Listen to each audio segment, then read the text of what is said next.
El Cid ha sido inmortalizado en historias y canciones, pero fue un hombre real cuya vida es aún más fascinante que la leyenda. Rodrigo Díaz, antes de ser conocido como El Cid, título árabe que significa señor, nació cerca de 1043 en Vivar, un pequeño pueblo al norte de Burgos. Sabía leer y fue entrenado desde joven como jinete y guerrero. Creció durante el reinado del rey Fernando I de León y Castilla, gran conquistador del que hablamos en un video anterior. Rodrigo venía de una familia de caballeros y creció junto a Sancho, el hijo mayor del rey Fernando, a quien admiraba mucho. Cuando el propio Sancho se convirtió en rey, recompensó a su fiel amigo Rodrigo nombrándolo comandante de su ejército. Durante el corto reinado de Sancho, Rodrigo fue de los más poderosos del reino. Tras la muerte prematura de Sancho, Rodrigo siguió sirviendo al nuevo rey, Alfonso VI de León y Castilla, hermano de Sancho. Rodrigo es un hombre instruido, a menudo se encargaba de asuntos legales para su rey. En 1075, Alfonso recompensó al Cid con un prestigioso matrimonio con una de sus propias parientes, la dama Jimena. A fines de los años 1070, Rodrigo parecía estar en ascenso. Su estatus en la corte de Alfonso estaba por cambiar drásticamente. Últimamente, Alfonso VI tenía serias intenciones sobre el estado taifa moro de Toledo. Toledo fue por mucho tiempo una fuente clave de tributo para León Castilla, pero la región enfrentaba un gran tumulto. Las facciones moras competían por el poder, y Alfonso VI intervino para asegurar que su títere Al-Qadir siguiera en el trono.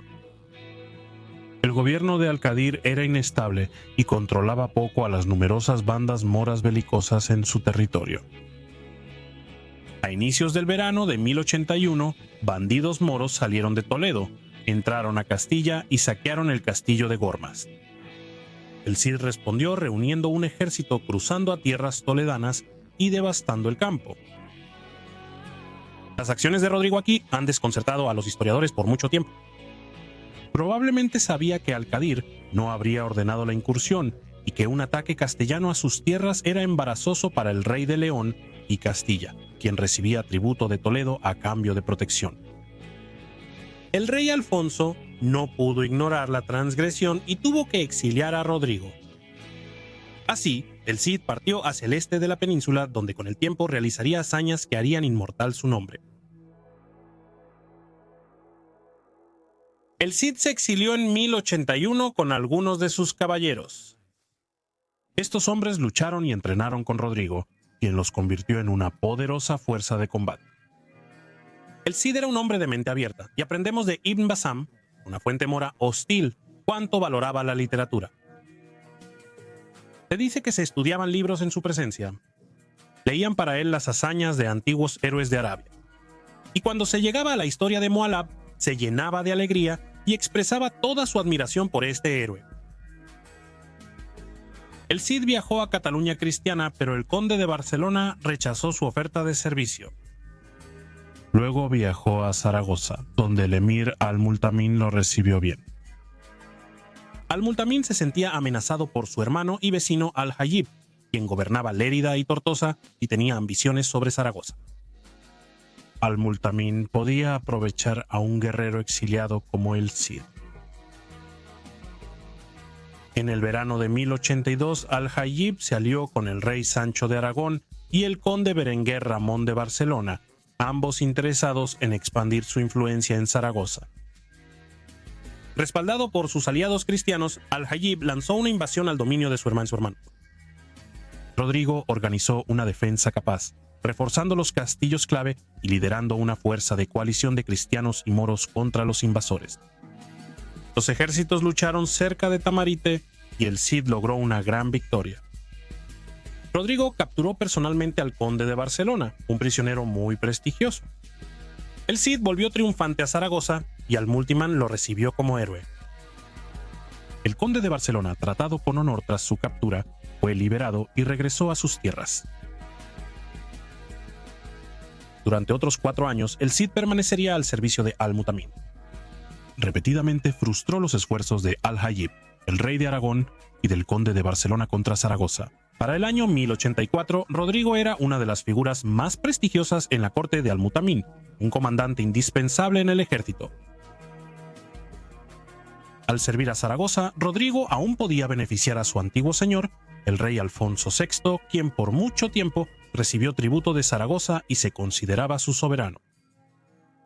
Al frustrar los esfuerzos de Aragón y Barcelona en la región, protegía los intereses de Leoni. Una característica interesante del exilio del Cid es que, pese a su relación tensa, mantuvo lealtad al rey Alfonso. En 1085, Alfonso sitió Zaragoza y Rodrigo se negó a ayudar a Almodómen a defenderla. En 1085, Alfonso VI, rey de León y Castilla, alcanzó la cima de su poder. Con Toledo en su poder, su reino ahora llegaba al corazón de España y estaba listo para expandirse aún más hacia las zonas de la península controladas por los musulmanes, conocidas como Al-Ándalus. Los emires de las ciudades-estado musulmanas del sur de España, llamadas taifas, al ver que no podían enfrentar a Alfonso, pidieron ayuda a los almorávides del norte de África. ¿Quiénes eran los almorávides? Los almorávides eran una secta bereber que mantenía una disciplina militarista mientras observaba estrictamente los principios fundamentales del Islam. Su líder era una figura severa y enigmática, Yusuf ibn Tashfin. A diferencia de los emires musulmanes cultos y lujosos de España, Yusuf era un guerrero rudo del desierto. La disciplina de Yusuf inspiraba gran lealtad en sus seguidores. Bajo su mando, los almorávides conquistaron Marruecos, el oeste de Argelia y dominaron gran parte del norte de África. Yusuf y sus hombres rechazaban la riqueza y el lujo que, según ellos, corrompían las ciudades musulmanas y preferían vestir sencillo. Se cubrían el rostro hasta los ojos como señal de que eran diferentes, lo que les valió el apodo de los velados. Yusuf consideraba a los emires de las taifas de España como afeminados, ineficaces y negligentes en sus obligaciones como musulmanes. Aún así, los emires españoles preferían arriesgar la conquista de los almorávides antes que perder la península ibérica ante los cristianos. Al-Mutamid, emir de Sevilla, escribió que preferiría pastorear camellos para los almorávides antes que cuidar cerdos para Alfonso VI. Yusuf ibn Tashfin atendió el llamado de los reinos de taifas de España. No le interesaba salvar a los emires de taifas, pero sí expandir su poder en la península ibérica por el bien del Islam. Yusuf llegó a Algeciras en julio con un gran ejército. Un año después de que Alfonso VI conquistó Toledo. En Sevilla, Yusuf hizo un llamado a todo el Al-Ándalus para unirse a él contra Alfonso VI. Los emires de Sevilla y Granada respondieron uniéndose al ejército norteafricano. La coalición musulmana marchó a Badajoz. Yusuf tenía como prioridad expulsar a los cristianos de Toledo. Mientras tanto, Alfonso VI estaba sitiando Zaragoza, la más septentrional de las grandes ciudades musulmanas de Taifa. Al recibir noticias de la invasión almorávide, Alfonso abandonó el asedio y reunió a sus tropas. Solicitó ayuda a Sancho I, rey de Aragón, quien envió un contingente aragonés. A inicios de otoño, los cristianos marcharon al sur para frenar el avance almorávide. El 23 de octubre de 1086, los ejércitos cristiano y musulmán lucharon en Sagrajas, al noreste de Badajoz. El ejército de Alfonso tenía unos 2.500 hombres, 750 caballeros pesados, 750 jinetes ligeros y 1.000 infantes. La coalición musulmana superaba en número a los cristianos 3-1. Pero Alfonso VI confiaba en su caballería pesada para romper al enemigo y obtener una victoria rápida. Las fuerzas cristianas diezmaron la vanguardia musulmana con varias cargas de caballería. Yusuf puso a las fuerzas de los emires españoles al frente y mantuvo a sus almorávides en reserva. Finalmente, Yusuf lanzó a sus hombres en una formación sólida al ritmo de los tambores de guerra. La caballería cristiana, cansada tras todo el día de lucha, comenzó a retroceder. Alfonso ahora vio que las tropas musulmanas estaban invadiendo su campamento y que todo su ejército estaba en peligro de ser rodeado por el enemigo, que era numéricamente superior. El rey Alfonso ordenó la retirada, iniciando una marcha combatiendo hasta el anochecer mientras las fuerzas cristianas se retiraban. En la batalla, Alfonso sufrió una herida en la pantorrilla que dejó una cicatriz ósea hallada por investigadores siglos después. El ejército cristiano se retiró a Coria, a unos 125 kilómetros al noreste, y luego a Toledo, donde Alfonso preparó la ciudad para un posible asedio. La mitad del ejército cristiano fue destruido. Los almorávides decapitaron a los cristianos muertos y enviaron las cabezas en carretas a las ciudades de Al-Ándalus para anunciar la victoria. A pesar de este triunfo, Yusuf no logró conquistar Toledo ni ningún territorio cristiano. Alfonso VI seguía en una posición fuerte y organizó una defensa sólida de Toledo. Los almorávides sufrieron muchas bajas y Yusuf no tenía suficientes hombres para atacar Toledo. En cambio, se retiró rápidamente al norte de África. El rey Alfonso buscaba ayuda contra este nuevo enemigo peligroso. Perdonó al Cid, pero su relación siguió siendo tormentosa por años. El rey autorizó al Cid a poseer por derecho hereditario cualquier tierra que pudiera conquistar a los moros en el este. El Cid viajó al estado Taifa de Valencia, objetivo principal de los almorávides. Allí Rodrigo se estableció como protector de Al-Qadir, emir de Valencia y antiguo títere de Alfonso VI. Dentro de Valencia, los nobles moros estaban molestos por la sumisión de Al-Qadir a los cristianos. Enviaron un mensaje a los almorávides solicitando que vinieran y ocuparan la ciudad. Para entonces, los almorávides controlaban casi todas las zonas moras de España, conocidas como Al-Ándalus, incluidas Córdoba, Sevilla y Granada. Mientras tanto, los moros de Valencia se rebelaron en octubre de 1092. Al-Qadir, el emir títere, trató de huir disfrazado de mujer, pero fue capturado y ejecutado por los nobles moros el 28 de octubre. Sin embargo, el Cid no estaba dispuesto a dejar que Valencia cayera sin resistencia en manos de los almorávides. En julio de 1093, sitió y bloqueó la ciudad atrapando a los rebeldes dentro. Los moros de Valencia estaban en una situación desesperada, pero resistieron casi un año. Hambrientos, los moros se rindieron el 15 de junio de 1094 y el Cid entró triunfante en Valencia. El Cid, preocupado por la seguridad, expulsó a parte de la población mora de Valencia y repartió sus bienes entre sus tropas. Los reemplazó con mozárabes, cristianos que habían estado viviendo bajo el dominio moro en los suburbios, a quienes consideraba más leales a él. A los moros que se quedaron en Valencia se les permitió practicar su fe y conservar sus bienes pagando tributo al Cid como señor. Con su esposa, doña Jimena, y sus hijos, el Cid se instaló en el Alcázar, el gran palacio fortaleza de Valencia. El Cid subió con su esposa, sus hijas y su hijo a la torre más alta para ver la hermosa ciudad que gobernaban. El logro de Rodrigo fue asombroso. En el corazón del territorio moro, contra todas las probabilidades, había conseguido un principado independiente. La duda era cuánto tiempo el Cid podría sostener esa posición precaria. La caída de Valencia horrorizó al mundo moro casi tanto como la caída de Toledo 9 años antes.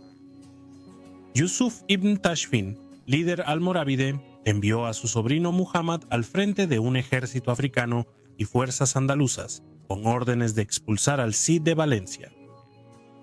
En septiembre de 1094, los almorávides avanzaron hacia Valencia.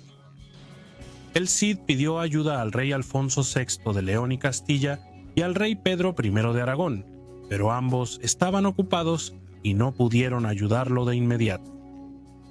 El Cid y su ejército estaban solos. Rodrigo reunió a sus fuerzas. A pesar de ser superado en número, buscó cómo causar daño. Ejército almorávide. El Cid, al observar con sus exploradores, detectó una debilidad en la fortaleza de los almorávides. El ejército, por su tamaño y variedad de contingentes, podía ser difícil de manejar. Mientras tanto, Rodrigo y sus hombres, que habían luchado juntos durante años, podían operar de manera coordinada y rápida. A principios de octubre, el ejército almorávide se concentró fuera de Valencia, en una llanura llamada Cuarte. Durante más de una semana, el ejército almorávide hizo una gran demostración de fuerza fuera de las murallas de Valencia, lanzando gritos de guerra y disparando flechas. Finalmente, Rodrigo realizó un plan brillante. Dividiendo su ejército en dos, lanzó una fuerza en una salida con tal ferocidad que los almorávides se concentraron contra ella. El Cid salió discretamente con su segunda fuerza por una puerta menor de Valencia y atacó el campamento enemigo. Como Rodrigo predijo, la hueste almorávide reaccionó lentamente ante la sorpresa. Rodrigo y sus caballeros sembraron confusión y terror hasta que todo el ejército almorávide estuvo en completa retirada. La victoria fue total. El Cid tomó el campamento almorávide y distribuyó los tesoros entre sus hombres. La batalla de Cuarta fue la primera derrota de los almorávides en la península ibérica. En noviembre de 1096, el rey Pedro I de Aragón conquistó Huesca y se unió al Cid en acciones contra los almorávides. Él y el Cid acordaron combinar sus ejércitos y reforzar el castillo fronterizo sureño de Benicadal, en las estribaciones entre Játiva y Denia. Rodrigo mismo había restaurado este castillo en 1091, ya que protegía el acceso sur a Valencia, lo que lo hacía estratégicamente crucial. El Cid y el rey Pedro, rumbo al sur con sus tropas, se encontraron con un ejército almorávide liderado por Muhammad ibn Tashfin, sobrino del comandante Yusuf ibn Tashfin. Años antes, el Cid venció a Muhammad en Guarta. En desventaja numérica, el Cid y el rey abastecieron el castillo y luego avanzaron hacia el este buscando regresar al territorio valenciano por la costa mediterránea. Muhammad, decidido a interceptarlos, marchó rápido con su ejército para adelantarse. Cuando Pedro y el Cid llegaron ante Byron, encontraron a las fuerzas almorávides ocupando las alturas cerca del mar. También llegaron barcos almorávides por el puerto de Almería. El Cid y el rey de Aragón encontraron a sus tropas atrapadas entre la caballería bereber en las alturas y la costa, desde donde los arqueros almorávides los bombardeaban con flechas. Era una situación desesperada, pero el Cid sabía bien que su única oportunidad era luchar. Cabalgó entre sus tropas dando un discurso inspirador y les ordenó prepararse para la batalla. La estrategia de Rodrigo era audaz pero brillante. El Cid inició su ataque liderando a los caballeros cristianos en una carga repentina directamente al centro almorávide. La maniobra fue tan audaz que resultó inesperada. Muhammad observó atónito en silencio mientras la pequeña caballería cristiana irrumpía sobre su ejército. Pero el ataque del Cid fue feroz y, para sorpresa de Muhammad, fueron sus propios hombres quienes flaquearon. El centro de los almorávides se rompió y la división de Muhammad sufrió grandes bajas. Al mediodía, los almorávides estaban en plena retirada, con muchos sobrevivientes lanzándose al mar en un intento de llegar a sus barcos, solo para ahogarse. El Cid y Pedro obtuvieron una victoria total, casi aniquilando al ejército de Muhammad. Regresaron a Valencia cargados de botín, alabando a Dios por su triunfo. Desde que habían derrotado al rey de Castilla en la batalla de Sagrajas en 1095, los almorávides fueron el mayor enemigo de los reinos cristianos en España. El Cid demostró nuevamente que este enemigo no era invencible y su victoria fue celebrada. De manera decisiva, uno de los caballeros presentes en Byron había sido el hermano menor del rey Pedro, Alfonso, el futuro rey Alfonso el Batallador de Aragón, quien algún día conquistaría Zaragoza. Sin duda, el joven Alfonso aprendió mucho ese día del caballero más legendario de España, Rodrigo Díaz de Vivar, el Cid, el campeador. El Cid continuaría gobernando en Valencia hasta que finalmente murió el 10 de julio de 1099, 5 días antes de que los primeros cruzados, muy lejos en Palestina, conquistaran Jerusalén. Tras su muerte, el futuro de Valencia quedó incierto, pues su único hijo, Diego, ya había muerto luchando contra los moros. La viuda de Rodrigo, Jimena, fue una mujer fuerte y determinada, y siguió gobernando tras la muerte de su esposo. En 1101, los almorávides sitiaron Valencia 7 meses. Jimena pidió ayuda urgente al rey Alfonso VI. Cuando Alfonso llegó a la ciudad, los almorávides se retiraron, pero él consideró que Valencia estaba demasiado lejos de la España cristiana para defenderse por mucho tiempo. Así, el rey evacuó a los cristianos de la ciudad antes de prenderle fuego por completo. Jimena volvió a Castilla con el ejército de Alfonso, llevando el cuerpo de su esposo para enterrarlo en su tierra natal. Los almorávides reocuparon y reconstruyeron las ruinas incendiadas de Valencia. La ciudad estuvo bajo control moro hasta su reconquista por Jaime I de Aragón en el siglo XIII. La carrera del Cid es una de las aventuras más impresionantes de la era medieval. De fiel servidor del rey de León y Castilla a capitán del emir de Zaragoza y luego príncipe de Valencia, demostró ser uno de los militares más talentosos de su tiempo. Sus impresionantes victorias en la Reconquista lo convirtieron en una de las grandes leyendas de la poesía y el canto medieval. El Cid. Su nombre es sinónimo de caballería española.